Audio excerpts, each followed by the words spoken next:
De plaggenhutten bij de Spokenplas in de Watwoarden moeten verhoezen. Op dit plak wordt er van alles vernield, terug jongeren uit de buurt. De hutten staan op een stil plak. En zelfs nadat de vliegen mannen stekken omheen zet binnen, gaat het vandalisme gewoon terug. Nou, de jeugd had alles weer vernield. Protte drankfesten erin, branden eromheen, plaggenhutten heel opbranden of het houtrouwheli, het speelrouwheli.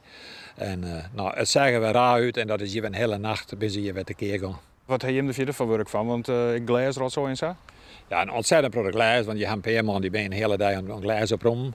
Moeten dat krijgen dan ik al in de klachten van mensen met glas oprommen bij een zwemplas. Nou, dat kan gewoon net.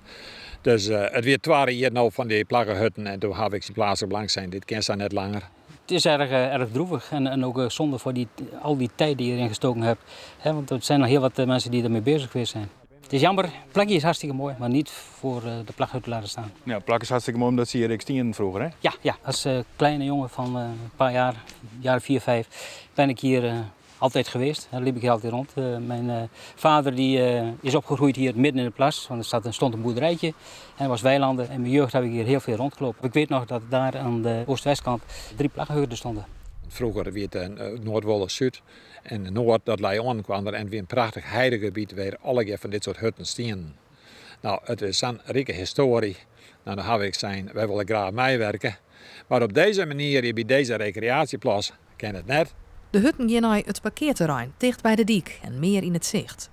Hoe gaat het is werk? Wordt het dan in onderdelen afbrutsen en er opnieuw opbouwen? Nou, ik denk dat het meeste eigenlijk afgevoerd wordt. En dat we hem helemaal weer opnieuw op moeten bouwen. Nou, misschien dat die voorkant, het houtwerk voor en achter, dat zou je misschien nog een keer kunnen gebruiken. Maar de sporen die erop zitten, er zit allemaal gaas overheen. Ja, als je dat allemaal uit elkaar moet trekken, dan wordt het een hele tour. Ze zullen dus weer opnieuw naar sponsoren en vrijwilligers ziekje matten.